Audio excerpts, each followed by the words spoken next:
which is fixed at one end, suppose like this, and we apply a force P here. The area of cross section here is capital A, suppose.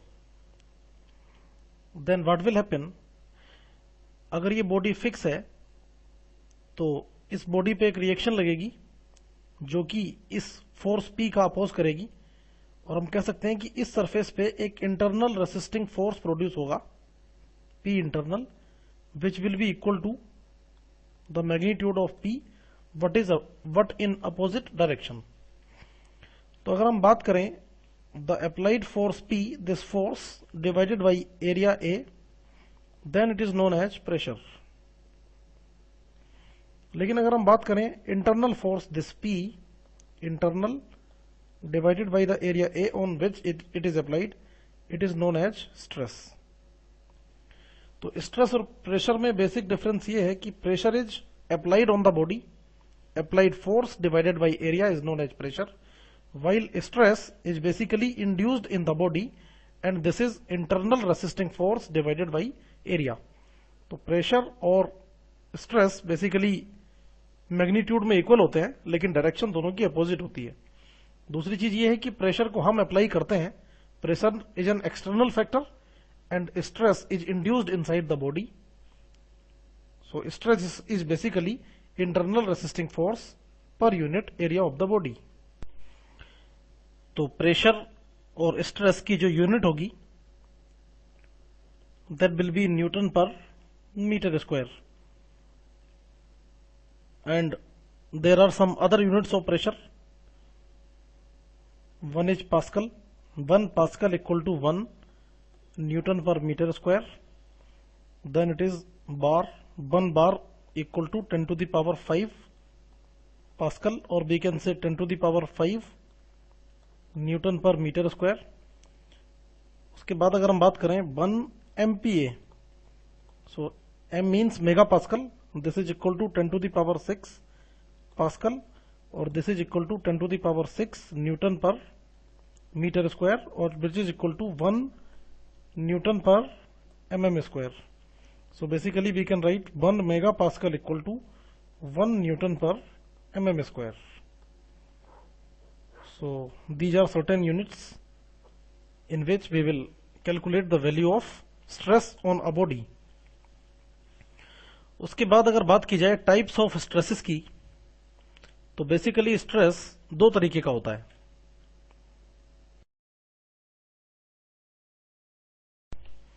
अगर किसी body पे इस तरीके से force apply किया जाए कि वो किसी एरिया के परपेंडिकुलर अप्लाई हो, like this.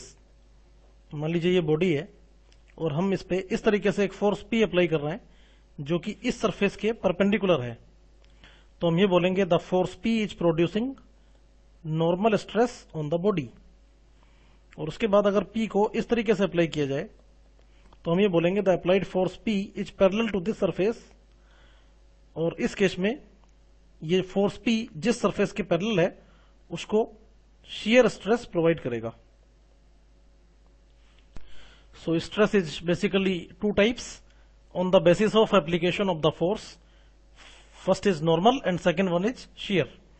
Now normal stress भी दो तरीके का हो सकता है. अगर किसी फोर्स को हम इस तरीके से अप्लाई कर रहे हैं, मान लीजिए एक फोर्स P यहां पे अप्लाई किया और एक फिर फोर्स P यहां अप्लाई किया जो कि बॉडी को कंप्रेस करने का काम कर रहा है, तो इस तरह के स्ट्रेस को बोला जाएगा कंप्रेसिव स्ट्रेस. बट ये नॉर्मल स्ट्रेस है. और दूसरा ये है कि मान लीजिए कोई बॉडी है और उसके ऊपर दोनों एंड्स पे हम इस तरीके से फोर्स P अप्लाई कर रहे हैं जो कि बॉडी की लेंथ को इंक्रीज करने का काम कर रहा है, तो इसको बोला जाएगा टेंसाइल स्ट्रेस. तो बेसिकली नॉर्मल के दो पार्ट हुए, कंप्रेसिव और टेंसाइल. टेंसाइल में बॉडी की लेंथ इंक्रीज होती है और कंप्रेसिव में बॉडी की लेंथ डिक्रीज हो जाती है. लेकिन बॉडी किसी भी केस में जब भी स्ट्रेस बॉडी पे अप्लाई होगा, body will always be in equilibrium. जब तक बॉडी इक्विलिब्रियम में नहीं होगी उस बॉडी में कोई भी स्ट्रेस डेवलप नहीं होगा. तो इसका मतलब ये हुआ कि अगर किसी बॉडी में स्ट्रेस को जनरेट करना है तो या तो बॉडी को एक एंड पे फिक्स रख के उस पर कोई फोर्स अप्लाई कर दिया जाए, या हम ये कहें कि बॉडी अगर दोनों एंड पे फ्री है तो दोनों एंड पे equal and opposite force apply करिए, so that the stress can induced in the body. strain is basically measurement of deformation in any dimension of the body. मान लीजिए एक बॉडी जिसकी लेंथ L है और इसके एक्सिस के अलोंग मान लीजिए हम एक फोर्स P अप्लाई करते हैं बोथ साइड में, तो ये जो फोर्स P है this will try to increase the length of the body. मान लीजिए फोर्स P को अप्लाई करने के बाद बॉडी की लेंथ में डेल्टा L का चेंज आ रहा है, तो यहां पे हम बोलेंगे change in length divided by original length, इसको बोला जाएगा स्ट्रेन और it is denoted as small e।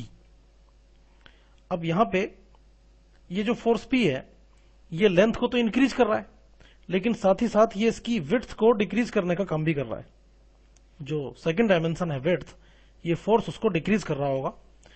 और जो विड्थ मान लीजिए बॉडी की है, सपोज अभी b है स्मॉल b, और फोर्स को अप्लाई करने के बाद मान लीजिए सपोज विड्थ में डेल्टा b का चेंज हो गया, this change is delta b जो कि नेगेटिव होगा, तो यहां पे डेल्टा b अपॉन b जो स्ट्रेन होगा इसको बोला जाएगा, ये भी एक स्ट्रेन है जो कि विड्थ में डेवलप हो रहा है। तो जो लेंथ में डेवलप होता है स्ट्रेन उसको तो बोलते हैं लॉन्गिट्यूडनल स्ट्रेन।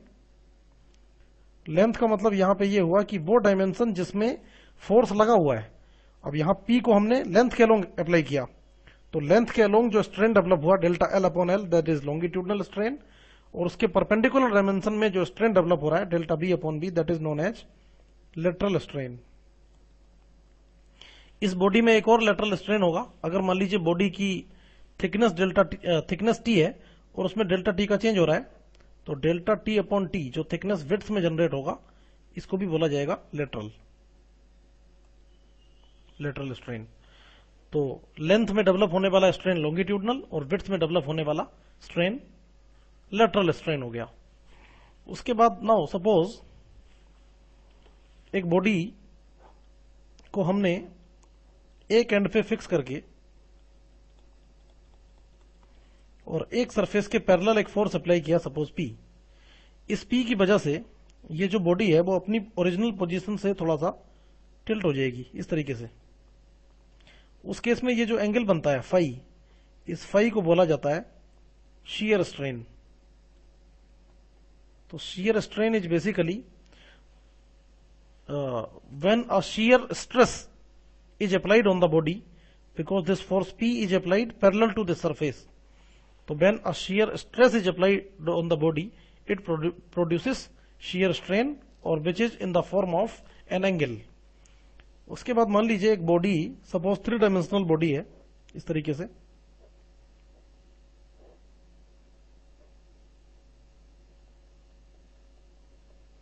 और इसकी सारी सरफेसेस पे हम फोर्स P अप्लाई कर देते हैं इस तरीके से लाइक दिस। लेंथ विड्थ और थिकनेस तीनों सरफेसेस तीनों डायमेंशन के अलोंग अगर फोर्स P अप्लाई कर दिया जाए तो इसकी लेंथ विड्थ और थिकनेस तीनों में कुछ चेंज होगा। तो मान लीजिए अभी इसका वॉल्यूम V है जो कि बाद में हो गया V plus delta V। Suppose there is a change in volume delta V